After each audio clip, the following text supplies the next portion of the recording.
삶의 유익한 얘기를 전하는 인생 라디오입니다.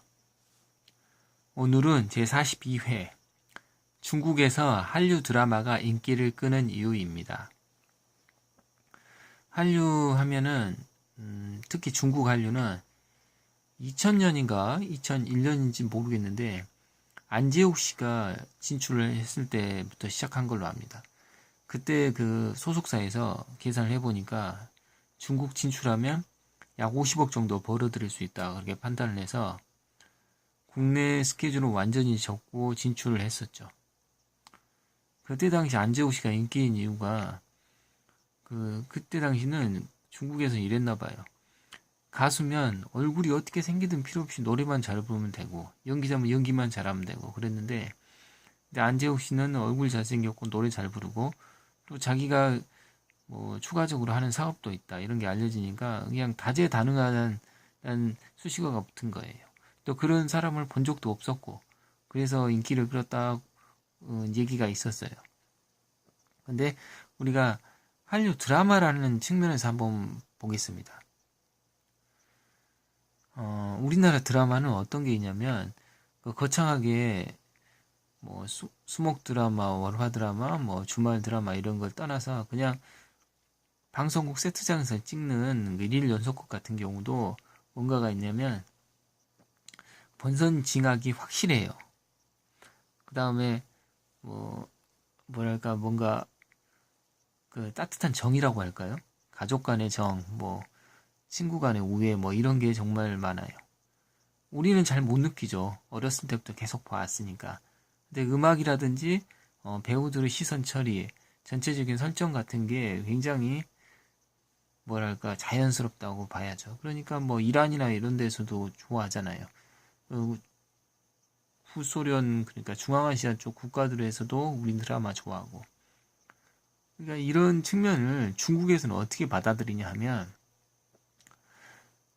문화 대혁명으로 인해서 그 사람들은 마음속에 가지고 있던 우리가 가지고 있는 정서가 많이 파괴됐어요.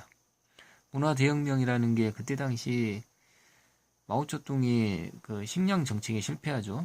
참새를 다 잡아버려서 해충들이 이제 창궐하니까 쌀 부족이 되고, 그러니까 반대파들이 들고 일어나서 무슨 핑계 대고 할 게 뭔가 하다가 문화대혁명 하면서 반대파 전부 숙청하고 실제로 인죽도 먹었다고 기록이 있잖아요. 그 정도로 그 식량 문제가 심각했으니까. 아무튼 그렇게 하다 보니까 옛날에 유산들이 많이 불타서 없어진 거죠. 유교나 도교 뭐 잔재죠. 그런 게 없어진 거죠. 그것뿐만 아니라 그 정서마저도 사라진 거죠. 원래 거기도 유교 문화라서 형님 동생이 있지만 지금 중국어 배운 사람들 말 들어보면 그 언어 속에서 그런 게 찾아보기 힘들다고 들었습니다. 그만큼 그 정서가 사라진 거죠. 그런데 한류 드라마가 가니까 이제 과거에 정말 있었던 그 유교나 도교 그 정서가 꿈틀거리기 시작한 거예요. 그러니 이걸 어떻게 할 수가 없죠. 물론 우리나라 드라마 제작자들도 넘어가서 제작을 합니다. 그래도 한계가 있어요. 왜 그러냐? 작가들이 쓸 거 아닙니까?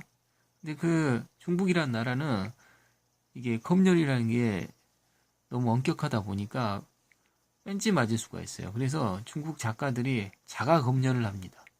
자체적으로 검열하기 전에 쓸 때부터 이걸 써야지 말아야지. 그러니까 그 드라마가 그렇게 나오기 힘들죠. 좋게. 그래서 중국 시트콤 하나 보면은 이런 게 있어요. 무슨 얘기를 다 진행 나가다가 갑자기 여럿이 모여가지고 막 손뼉치듯 하던가 아니든가 아무튼 하나 둘 셋 하면서 뭔가 한마디 똑같이 던져요.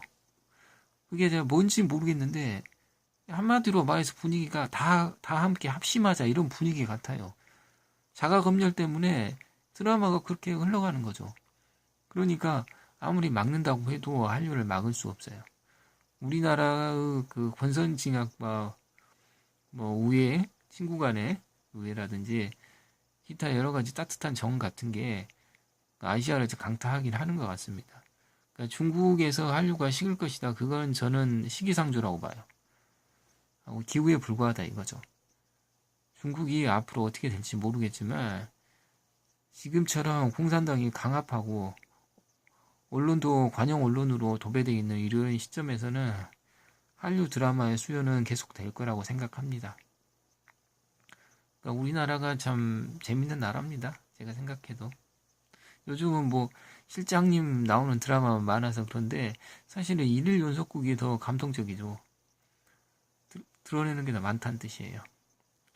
한국은 뭐 정이라든지 기타 여러 가지 것들이 일일 연속극에 더 반영된 것 같아요.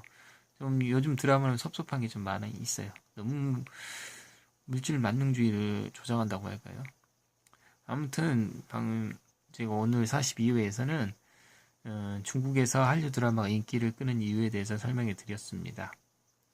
좋으셨다면 구독과 좋아요. 좋아요 안 해도 되니까 구독은 좀 해주십시오. 부탁합니다. 그리고 인생 고민이나 궁금증 같은 경우 익명이니까 게시된 이메일로 보내주십시오. 제가 방송 제작에 참고하겠습니다. 성심성의껏 제작하고요. 삶의 유익한 얘기를 전하는 인생 라디오였습니다. 감사합니다.